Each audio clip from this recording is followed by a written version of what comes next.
शिल्पा शहर की पढ़ी लिखी और होशियार लड़की है, जिसकी शादी उसके पापा के सालों पुराने वादे की वजह से गांव के विकास से हो जाती है।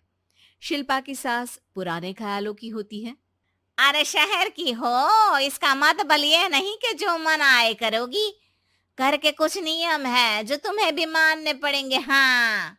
मम्मी, मुझे रीति रिवाज से कोई दिक्कत नहीं है, पर ऐसे नियम जिनका कोई मतलब ना बने, वो तो गलत है। हाय, देखो तो। अरे घर आए एक दिन पूरा नहीं हुआ और सास से जुबान लड़ाना भी शुरू। नहीं हो, बहू हो, अपनी हद में रहना सीख लो। हाँ। इतने में विकास भी वहां आ जाता है। माँ, मुझे लगता है शिल्पा को घर रहने की जगह दुकान चलना चाहिए। इसकी नई चीजों की समझ और सोच हमारे बिजनेस के लिए बहुत अच्छी रहेगी। बेटे की बात सुनकर माँ को बहुत गुस्सा आ जाता है। अच्छा। अरे बीवी के आते ही तेरे तो सुर बदल गए। अगर ये दुकान जाने लगी तो गांव में क्या इज्जत रह जाएगी हमारी है। लोग क्या कहेंगे। ये कहीं नहीं जाएंगी बस। हाँ। माँ के आगे और कुछ बोले बिना विकास वहां से चला जाता है और सास शिल्पा को घर के कामों में लगा देती है। उसी रात विकास और शिल्पा साथ बैठकर बातें कर रहे होते हैं। मम्मी ऐसा क्यों सोचती हैं कि औरतें कुछ नहीं कर सकती, और उन्हें लोगों की इतनी चिंता क्यों है? पापा की डेथ के बाद माँ ने दुकान संभालने की कोशिश की थी, पर लोगों ने उल्टी सीधी बातें सुनाकर उनका आत्मविश्वास इतना गिरा दिया कि वो कुछ कर ही नहीं पाई और सोचने लगी कि शायद औरतें ये सब कर ही नहीं सकती, इसलिए उनसे भी नहीं हुआ। लोगों की यही तो दिक्कत है, उन्हें अपने से ज्यादा दूसरे की जिंदगी में स्वाद आता है। वैसे लोग जिनसे डरते हैं ना, उन्हें ही तोड़ने की कोशिश करते हैं। आप फिक्र मत करो, मम्मी की सोच बदलने का तरीका है मेरे पास।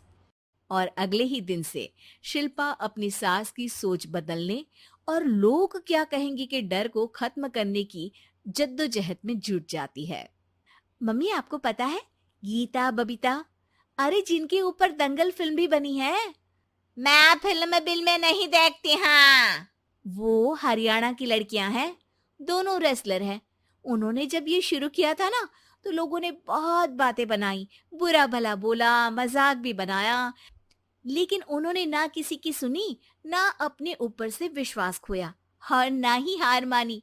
और देखो, आज किस मुकाम पर है। अरे तो ये सब मुझे क्यों सुना रही है। हाँ। नहीं नहीं, बस ऐसे ही, हमें अपने आसपास की खबरें तो रखनी चाहिए ना। ऐसा कहकर शिल्पा अपनी सास को सोच में डालकर वहां से चली जाती है। अब शिल्पा हर दिन दुनिया के अगेंस्ट अपनी हिम्मत से सक्सेसफुल बनने वाली लड़कियों की कहानी अपनी सास को सुनाने लगती है। इसी तरह कुछ समय बीत जाता है। और माँ, आजकल बहुत चुप चुप रहती हो, सब ठीक तो है ना? बस कुछ सोचती रहती हैं, इसीलिए ज्यादा बोल नहीं पाती। ऐसा क्यों अम्मा? कोई दिक्कत है क्या? अरे तेरी पत्नी ही दिक्कत है। है? मैंने क्या किया?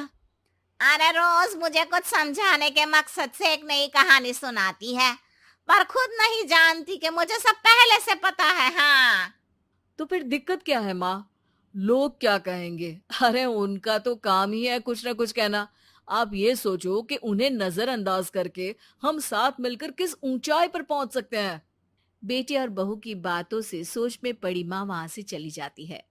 अगली सुबह सबसे पहले तैयार सास आवाज लगाकर बेटी और बहू को बुलाने लगती है।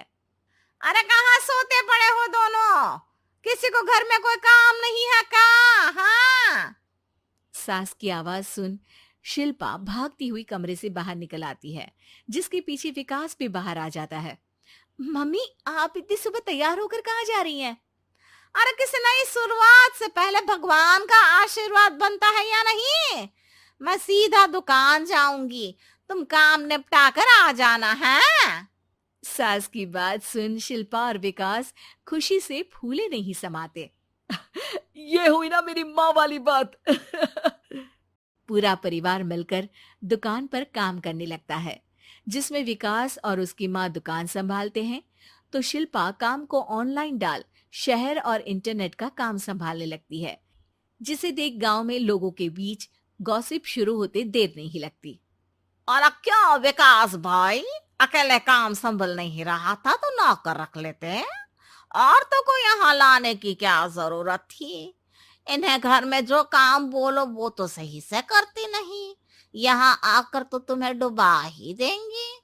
अरे भाई साहब, अगर आपके घर की औरतें सही से काम नहीं करती ना, तो हमें उससे कोई लेना देना नहीं। यहाँ आपकी पंचायत के लिए किसी के पास समय नहीं है। हाँ। करारा जवाब सुन बातें सुनाने आए लोग मुंह लचकाए उल्टे पैर वापस चले जाते हैं। वाह मम्मी, ये तो अब दोबारा कभी भूल कर भी यहाँ नहीं आएंगे। I am so proud of you. अरे बहुत हुआ, हाँ काम पर लगो चलो। तीनों आपस में काम बांटकर अपने अपने काम पर लग जाते हैं। इसी तरह दिनों के साथ महीने बीतते हैं, जिसमें शिल्पा की पढ़ाई, विकास की मार्केट स्किल और सास की फाइनेंशियल मैनेजमेंट से उनकी दुकान बहुत अच्छा बड़ा बिजनेस बन जाता है, जो गांव के साथ साथ शहर में भी अच्छा खासा मशहूर हो जाता है। अरे सच ही कहते थे तुम दोनों, लोगों का तो काम ही होता है कहना। अब हमें सुनना है या नजरअंदाज करना है वो तो हमारे ऊपर है। हाँ। आपकी शुरुआत में गालियां और आसमान छूने पर तालियां, ऐसे लोगों का तो काम ही है पलटना। इनकी बातों से हमें कभी अपनी राह बदलनी नहीं चाहिए, बल्कि अगर बातें बन रही है तो समझ जाओ कि रास्ता सही है।